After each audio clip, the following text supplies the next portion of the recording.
അപ്പോൾ ദേ രാവിലെ തന്നെ നമുക്ക് ചീര കിട്ടിയിട്ടുണ്ട്. ഇനി ഇത് ഉമ്മാമ്മയുടെ കയ്യിൽ എത്തിക്കണം. ഉമ്മാമാണ് ചീര നമുക്ക് നന്നാക്കി കറി വെക്കാൻ പരുവത്തിലാക്കി തരുന്നത്. അതൊക്കെ ഉമ്മാമ്മയുടെ ഡിപ്പാർട്ട്മെൻറ്റാണ് കേട്ടോ. അരിയൽ, പറക്കൽ, അങ്ങനെയുള്ള കാര്യങ്ങൾ.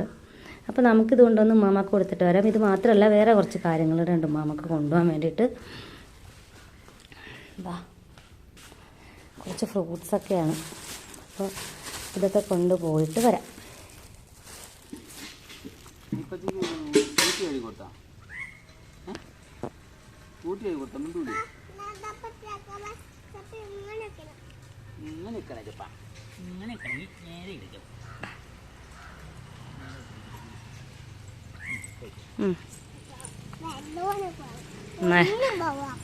ദിവസത്തിൻ്റെ കയ്യിൽ ഒരു കവർ അങ്ങ് കൊടുത്തു കേട്ടോ. ബാക്കി എൻ്റെ കയ്യിലൊരു ലോഡുണ്ട്.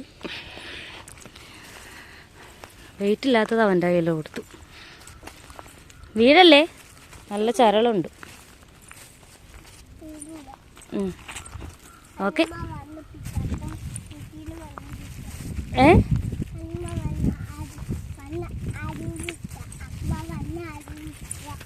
ഓക്കെ.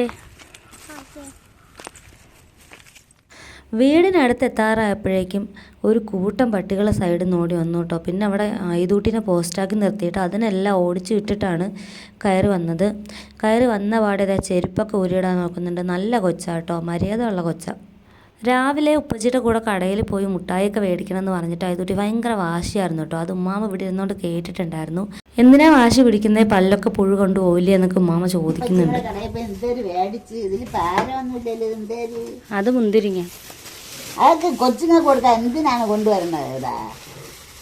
ഇതൊക്കെ എന്തിനു കൊണ്ടുവരുന്നതാണ്? തിന്നാൻ. തിന്നാൻ തന്നെ. ചീര വെറ്റ മാമച്ചി തന്നത്.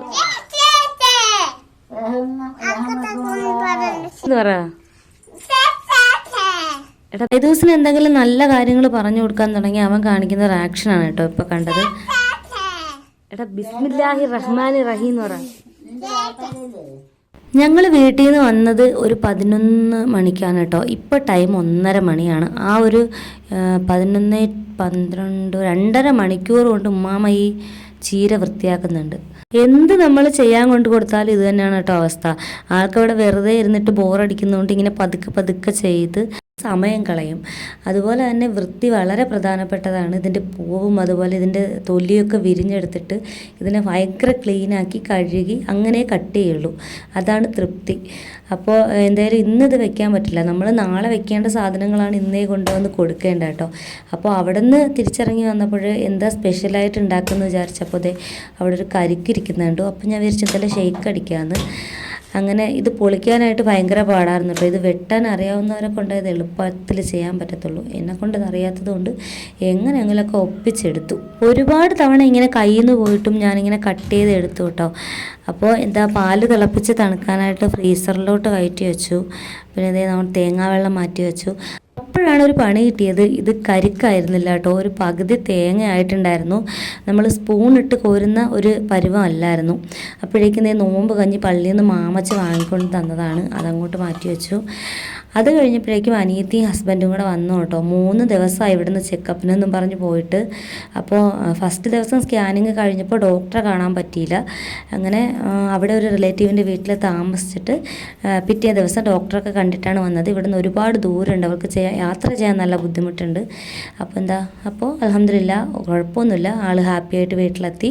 പിന്നെ മൊത്തത്തിലൊരു താളം തെറ്റലായിരുന്നു കേട്ടോ. പിന്നെ വീഡിയോ ഒന്നും എടുക്കാൻ പറ്റിയില്ല. ബാങ്ക് പെട്ടെന്ന് എടുത്തു, പെട്ടെന്ന് ഷെയ്ക്കൊക്കെ അടിച്ചു, ജ്യൂസ് അടിച്ചു.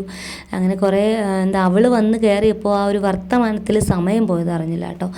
അപ്പോൾ ആ സമയത്ത് വീഡിയോ ഒന്നും എടുക്കാൻ പറ്റിയില്ല. പിന്നെ ഇന്നലത്തെ ചോറാണ്, അത് നമ്മൾ ചൂടാക്കി എടുത്തു. ഹോസ്പിറ്റലിൽ പോയ കാര്യങ്ങൾ 3 ദിവസത്തെ വിശേഷങ്ങളൊക്കെ ഉമ്മായും മോളും കൂടെ അങ്ങോട്ടും ഇങ്ങോട്ടും ഇരുന്ന് പറയുന്നുണ്ട്. അപ്പോൾ നമ്മുടെ ഇന്നത്തെ വീഡിയോ ഇത്രയേ ഉള്ളൂ. അപ്പോൾ നിങ്ങൾക്ക് ഇഷ്ടപ്പെടുകയാണെങ്കിൽ പ്ലീസ് ഒന്ന് സപ്പോർട്ട് ചെയ്ത് സബ്സ്ക്രൈബ് ചെയ്തേക്കണം. അതുപോലെ ലൈക്ക് ചെയ്യാൻ ഷെയർ ചെയ്യാൻ മറക്കണ്ട. Bye bye.